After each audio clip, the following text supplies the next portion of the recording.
Hello everyone. ये आपकी GST की फिफ्थ लेक्चर है, फिफ्थ क्लास। इसके पहले का अगर आपने क्लास नहीं देखा है तो उसका नीचे डिस्क्रिप्शन में लिंक दिया हुआ है, आप उसे ज़रूर देखिएगा। खासकर इसके पहले की जो लेक्चर 5 है, फिफ्थ लेक्चर है, वो ज़रूर देखिएगा। उसमें जीएसटी की विशेषताओं के बारे में बताया गया है। तो उन विशेषताओं को आप लाभ यानी जीएसटी के लाभ में भी लिख सकते हैं, और बहुत सी चीज़ें मैंने उसमें एक्सप्लेन की है, जैसे टैक्स कैस्केडिंग इफेक्ट क्या होता है, इनपुट आउटपुट वैट क्या है। एग्जाम्पल के थ्रू मैंने सब बताया हुआ है। और तो उससे आप लोग देखेंगे तो कॉन्सेप्ट आपका क्लियर ज़्यादा हो जाएगा। इसलिए हम कह रहे हैं, क्योंकि इस पे हम थोड़ा तेज़ चलेंगे तो उसमें हम ज़्यादा क्लियर कर दिए हैं ये सब चीज़ें। आइए शुरू करते हैं। जीएसटी के जो एडवांटेज हैं, आज हम इस वीडियो में एडवांटेज और डिसएडवांटेज ऑफ जीएसटी पढ़ रहे हैं। तो इसमें है पहला, GST eliminates the cascading effect of tax, यानी जीएसटी ने कैस्केडिंग प्रभाव का अंत कर दिया। कैस्केडिंग प्रभाव मतलब होता है टैक्स पे टैक्स लगना। यही मैंने अभी कहा। इस चीज़ को मैंने एक्सप्लेन किया था एग्जाम्पल के साथ पिछले लेक्चर में, तो उसे आप लोग देखेंगे तो और अच्छी तरह से क्लियर हो जाएगा। आपका नेक्स्ट है हायर थ्रेशोल्ड फॉर रजिस्ट्रेशन, यानी रजिस्ट्रेशन के लिए उच्च थ्रेशोल्ड लिमिट है, सीमा है। यानी कि रजिस्ट्रेशन कराना है तो इस समय 20 लाख है एनुअल टर्नओवर, यानी आपका एक वार्षिक टर्नओवर अगर 20 लाख हो जाता है या उससे ऊपर हो जाता है तो 20 लाख तक एग्जाम्पशन लिमिट है, यानी उसके नीचे या 20 लाख तक रहेगा तो आप एग्जाम्प्ट हैं। उसके ऊपर होगा 20 लाख के तो आपको जीएसटी में रजिस्ट्रेशन लेना पड़ेगा, कंपलसरी है। और 10 लाख भी कुछ स्पेशल कैटेगरी के स्टेट्स हैं उनके लिए लेना पड़ता है, जो हिली एरिया में रहते हैं, हिली एरिया में स्थित है, इनफैक्ट रहते क्या हैं। तो लेकिन इसके ये 20 लाख है। इसके पहले जैसे सर्विस टैक्स में हुआ करता था तो 9 लाख पे आपको रजिस्ट्रेशन कराना पड़ता, फिर 10 लाख से आपका टैक्स लगने लगता था। इस तरह से कम लिमिट थी। और वैट में भी अलग अलग स्टेट में अलग अलग लिमिट थी, तो उसके मुकाबले ये 20 लाख ज़्यादा है, ये जीएसटी के लाभ है।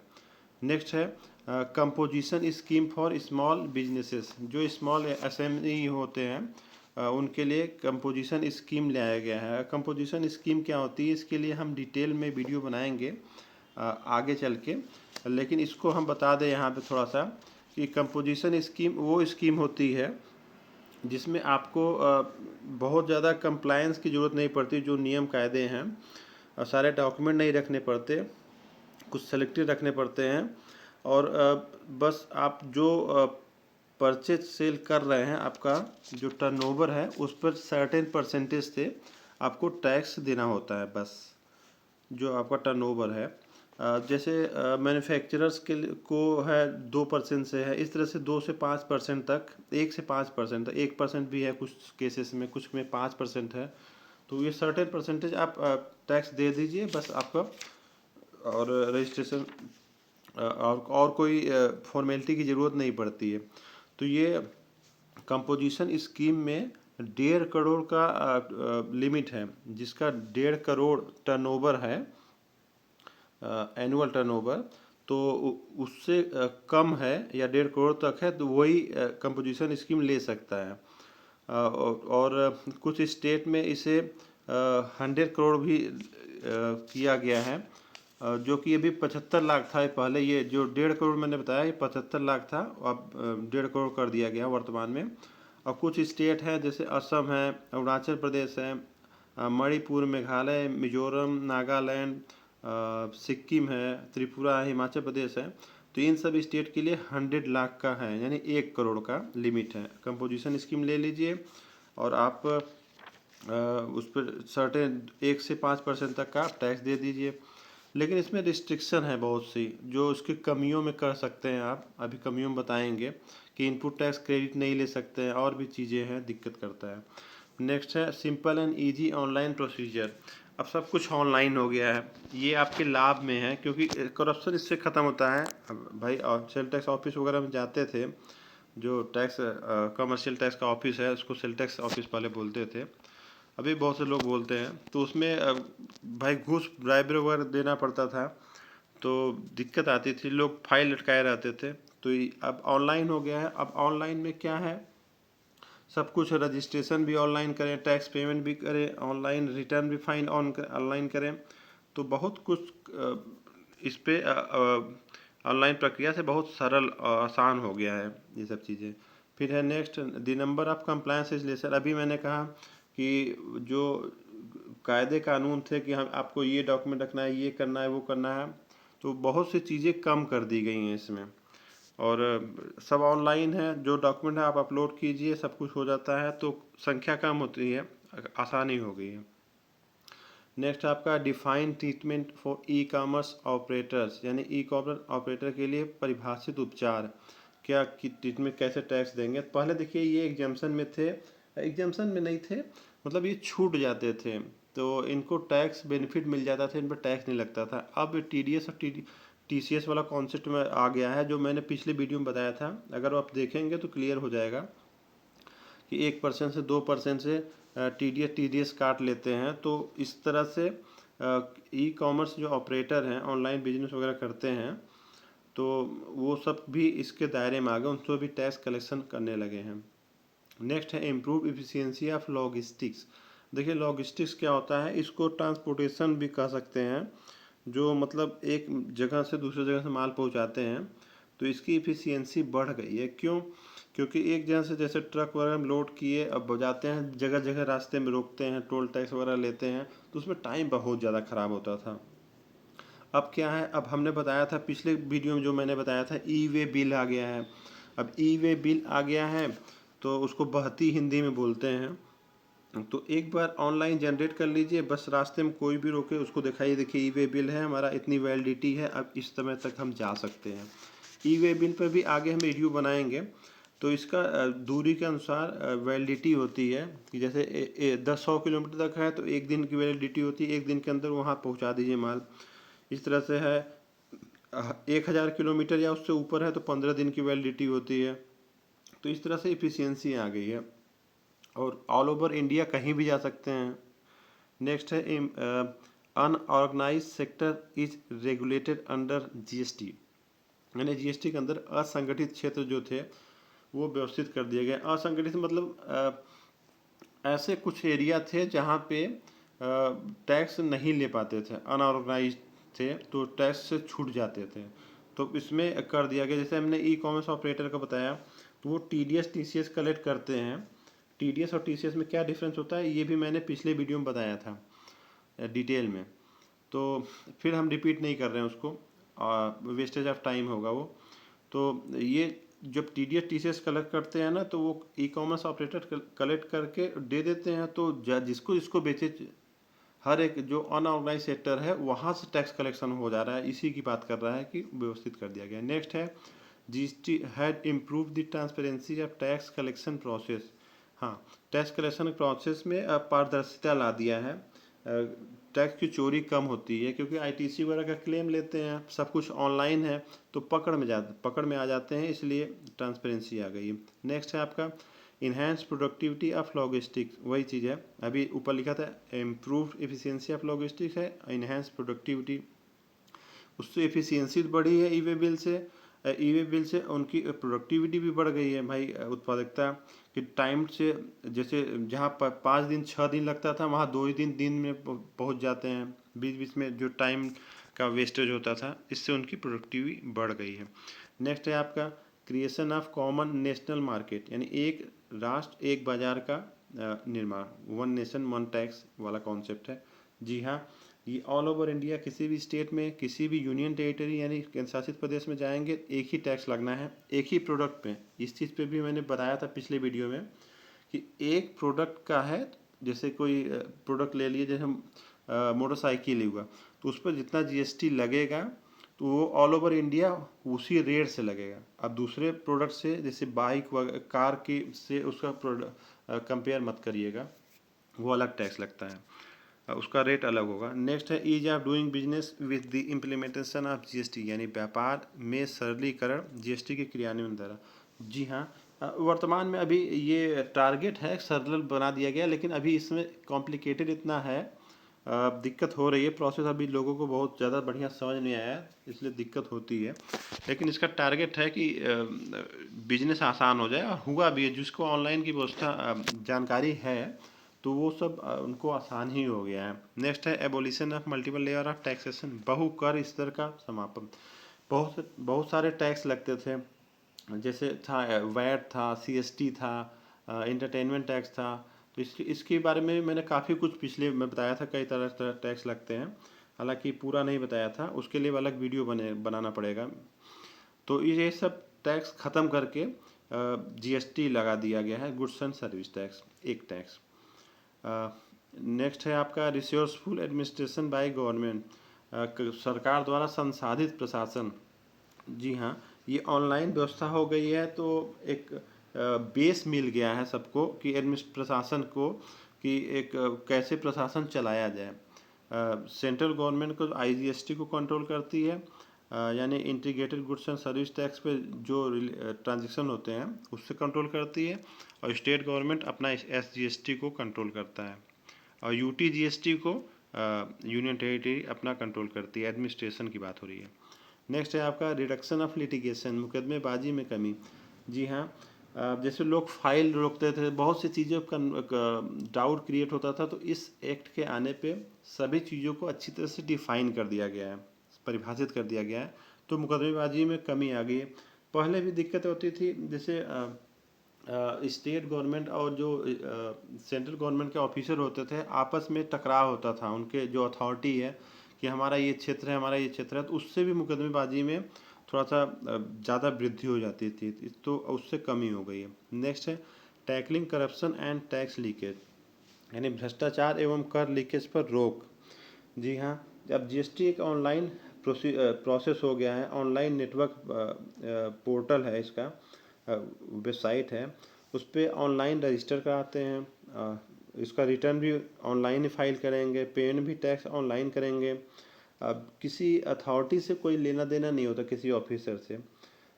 और एक उसमें मैकेनिज्म डेवलप किया गया है, एक तरीका जिससे मैचिंग कराया जाता है इनवाइस का, सप्लायर और बायर का इनवाइस का मैचिंग करा दिया जाता है कि उसने बेचा है तो उसने ख़रीदा है, ये मैचिंग करते थे। पहले ये मिसिंग हो जाता था बीच में कि उसने बेचा है, किसको बेचा पता ही नहीं चलता था। तो ये मैचिंग ये सब हो जाने से ये आपका क्या कहते हैं, टैक्स चोरी पर रोक लगी है, और साथ ही साथ ऑनलाइन हो गया है। हमने बताया अभी कि ऑफिसर से कुछ बहुत ज़्यादा इंटरेक्शन नहीं होता, उनसे लेना देना है नहीं, तो उस भ्रष्टाचार पर भी रोक लग गई है। नेक्स्ट है आपका नो मैनुअल इंटरफेस। जी हाँ, ये भी एक है कि मैनुअल काम नहीं होता, अब सब ऑनलाइन होने लगा, ये भी एक फ़ायदा ही है। नेक्स्ट है सर्टेनिटी, निश्चितता आ गई है हर चीज़ में। पहले क्या होता था, एक ऑफिसर कहता था ये होगा, दूसरा ऑफिसर कहता था ये होगा, अब परिभाषित सही कर दिया गया है, और साथ ही साथ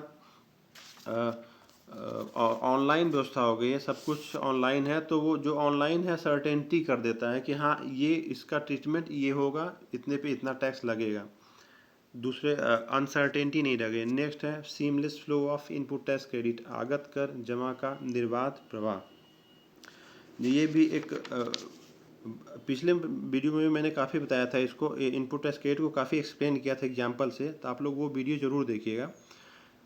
आगत कर जमा का यानी इनपुट टैक्स क्रेडिट का निर्बाध प्रवाह है, यानी कि पहले क्या था, सर्विस टैक्स का इनपुट टैक्स क्रेडिट वैट में नहीं लगता था, वैट का सीएसटी में नहीं मिलता था। तो अब क्या है, किसी भी स्टेट में जाके ऑल ओवर इंडिया बेचिए, आपका इनपुट टैक्स क्रेडिट किसी भी सेल पे, किसी भी परचेज का आईटीसी मिल जाता है। नेक्स्ट है one tax rate across the country. हाँ, ये तो है, इसको एक्सप्लेन कर चुके हैं, संपूर्ण देश में एक ही कर दर है। नेक्स्ट है no differentiation in goods and service, ये बहुत बड़ा डिफरेंस आया है, ये बहुत बड़ा एडवांटेज है। पहले हम इस चीज़ को भी अच्छी तरह से एक्सप्लेन किए हैं, वो लेंदी हो गया, 24-25 मिनट का हो गया है वीडियो, इसलिए क्योंकि हमने उसको एक्सप्लेन किया है, इस चीज़ को भी उसमें एक्सप्लेन किया है, इसमें हम बहुत ज़्यादा डिटेल नहीं बता रहे हैं, बस थोड़ा सा बता देते हैं कि पहले क्या था, कुछ सर्विसेज दी जाती थी, कुछ उसमें गुड्स का पोर्शन होता था, तो दोनों को अलग करने में दिक्कत होती थी कि service tax government, central government लेती थी, गुड्स वैट जो होता था तो वो स्टेट गवर्नमेंट लेती थी, तो दोनों में दिक्कत होती थी कितना सर्विस होगा, कितना गुड्स का उसका भाग है, तो टैक्स वगैरह में बड़ी दिक्कत होती है। इसमें कोई दिक्कत नहीं है, सब उसी रेट से टैक्स लगता है, तो दोनों में अंतर करने की जरूरत ही नहीं है। आइए अब डिसएडवांटेज देखते हैं जीएसटी की, यानी जीएसटी की कुछ हानियां हैं इतने लाभ होने के बावजूद। Increase cost due to software purchase. अब देखिए सब कुछ ऑनलाइन हो गया है, तो सॉफ्टवेयर परचेज करना पड़ेगा, जैसे टैली है, ईआरपी है, अकाउंटिंग सॉफ्टवेयर है ये सब। तो ईआरपी मतलब एंटरप्राइज रिसोर्स प्लानिंग होता है, सॉफ्टवेयर है अकाउंटिंग का। तो ये सब खरीदने से इसकी लागत बढ़ गई है बिजनेसमैन लोगों की। नेक्स्ट है GST will mean an increase in operational cost. हाँ, ऑनलाइन व्यवस्था हो जाने से ऑनलाइन जानकारी रखने वाला जो कोई इंसान है उसको रखना पड़ता है, उसमें सब काम करवाना पड़ता है, तो इससे ऑपरेशनल कॉस्ट बढ़ गई है। नेक्स्ट है और वो चार्जेस भी ज़्यादा लेते हैं भाई, कंप्यूटर पर काम करेंगे तो पहले से जब मुनीम लोग कर लेते थे 2-2 हज़ार में काम कर लेते थे, अब वो 6-6-8-8 हज़ार लेते हैं। स्वाभाविक है, उस नॉलेज का पैसा ले रहे हैं। नेक्स्ट है GST is an online taxation system. GST एक ऑनलाइन प्रणाली है। देखिए ये एक एडवांटेज में भी था, ये डिसएडवांटेज में भी है। एडवांटेज उनके लिए था जो कि सभी जानकार हैं, सब कुछ प्रोसेस बढ़िया चल रहा है, ट्रांसपेरेंसी आ गई है, अच्छी बात है। लेकिन उनके लिए सोचिए जिसको कंप्यूटर की नॉलेज ही नहीं है, पुराने मुनीम लोग थे जो कि बही खाते में लिख देते थे, सब कुछ हो जाता था। लेकिन अब उनके लिए डिसएडवांटेज है ये एक्सप्लेन करना पड़ेगा आप लोग को, एडवांटेज डिसएडवांटेज क्यों, तो ये लिखिएगा। बहुत से बिजनेसमैन हैं जो पढ़े लिखे नहीं हैं, बहुत से मुनीम हैं, तो उन लोग के लिए डिसएडवांटेज है ये ऑनलाइन आने पे। नेक्स्ट है आईटी इंफ्रास्ट्रक्चर, आईटी का आधारभूत, जी हाँ, सबको कंप्यूटर रखना पड़ेगा, आपका डाटा रखना पड़ेगा, इंटरनेट कनेक्टिविटी रखनी पड़ेगी, तभी ऑनलाइन ना काम करेगा, तो ये भी डिसएडवांटेज है। एक दूसरा व्यू है, एक एडवांटेज भी हो सकता है, डिसएडवांटेज भी हो सकता है ये। मल्टीपल टैक्स रेट मतलब इस तरह से लोग कुछ इसका विरोध करते हैं, हानियाँ गिनाते हैं कि मल्टीपल टैक्स रेट ये नहीं कि 5% है तो सब चीज़ पे 5% या 10% है, 12% है, सब पे लगा दें। यहाँ भी कहते हैं लोग कि 0% है, 5% है, 12%, 18%, 28%, इतने टैक्स रेट का लगने क्या मतलब है। तो इस तरह से सोचने पे ये है, हालांकि मल्टीपल टैक्स रेट नहीं है भाई, अलग अलग प्रोडक्ट पे अलग अलग टैक्स रेट तो लगेगा ही। नेक्स्ट है old wine in new bottle, ये बहुत बड़ा डिसएडवांटेज लोग बोलते हैं कि ये नई बोतल में ये पुरानी शराब ही दे दिए हैं। तो क्योंकि जितने भी सारे टैक्स थे पहले, उन सबको मिला कर उसका इम्पैक्ट देखा गया, कितने परसेंट, 13% आता है, उसी को SGST CGST के नाम पे लगा दिया गया, ऐसा लोग बोलते हैं डिसएडवांटेज में। तो इसीलिए बोलते हैं कि नई बोतल में पुरानी शराब, पैकेजिंग चेंज कर देगी, मटेरियल वही है, बस नाम चेंज कर दिया, SGST IGST और UTGST CGST। नेक्स्ट है आपका इंक्रीज बर्डन ऑफ कंप्लायंस। अब देखिए अनुपालन में कमी हुई थी भाई, वो ऑफलाइन की बात हो रही थी, ऑफलाइन ख़त्म कर दिया गया, तो अब यहाँ ही कहते हैं अनुपालन बोझ में वृद्धि भी हो गई है। तो ऑनलाइन में बहुत सी चीज़ें वृद्धि हुई हैं, क्योंकि वहाँ बिना, जैसे ऑफलाइन क्या होता था, कोई डॉक्यूमेंट नहीं रहता था तब भी ले दे के काम चला जाता था, लेकिन ऑनलाइन में वो डॉक्यूमेंट नहीं है तो नहीं होगा। ये कह रहे हैं अनुपालन बोझ में वृद्धि हो गई है। वो पैन नंबर चाहिए तो पैन नंबर ही डालेंगे, इनवाइस नंबर डालेंगे, तभी आगे बढ़ सकते हैं, नहीं तो नहीं बढ़ पाएंगे। नेक्स्ट है ऑनलाइन कंप्यूटर में डालने की बात हो रही है, फीड करने की।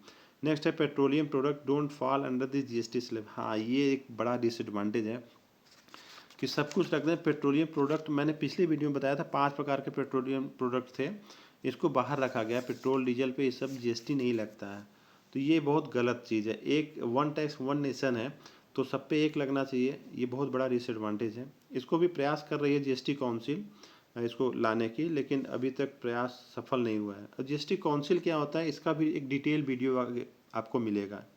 नेक्स्ट है आपका GST transaction fees with in the financial sector have become more expensive, increasing from 15 to 18%। यानी वित्तीय क्षेत्र में, यानी बैंक वगैरह में, फाइनेंशियल इंस्टीट्यूशन में जो ट्रांजैक्शन चार्ज वगैरह लगते हैं तो वो काफ़ी बढ़ गए हैं। आप लोग इस चीज़ को खुद रियलाइज़ करते होंगे, लोन वगैरह पास कराने गए जाते होंगे तो ज़्यादा चार्ज लग रहे हैं क्योंकि वहाँ रेट बढ़ गया है, 15 से 18% हो गया है। यही चीज़ है। नेक्स्ट है इंश्योरेंस वगैरह में भी यही दिक्कत आती है। विद जीएसटी इंश्योरेंस प्रीमियम है बिकम मोर एक्सपेंसिव, यानी जीएसटी के कारण बीमा प्रीमियम अत्यधिक महंगा हो जाना है, यानी हो गया है।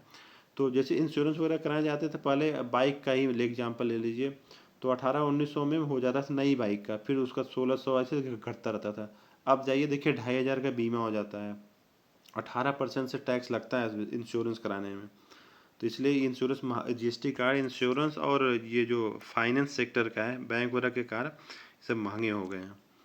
नेक्स्ट है आपका रिस्ट्रिक्शन ऑन कंपोजिट स्कीम। अब देखिए कंपोजिट स्कीम अभी मैंने बताया था, जो स्मॉल स्केल एसएमई है, स्मॉल एंड मीडियम इंटरप्राइजेज, वो 1.5 करोड़ का टर्नओवर है, तो वो तो कंपोजिशन स्कीम में जा सकते हैं। कुछ सर्टेन 1 से 5% टैक्स देके खाली हो जाएंगे, कोई दिक्कत नहीं। लेकिन इसमें रिस्ट्रिक्शन है काफ़ी, जैसे इनपुट टैक्स क्रेडिट नहीं ले सकते।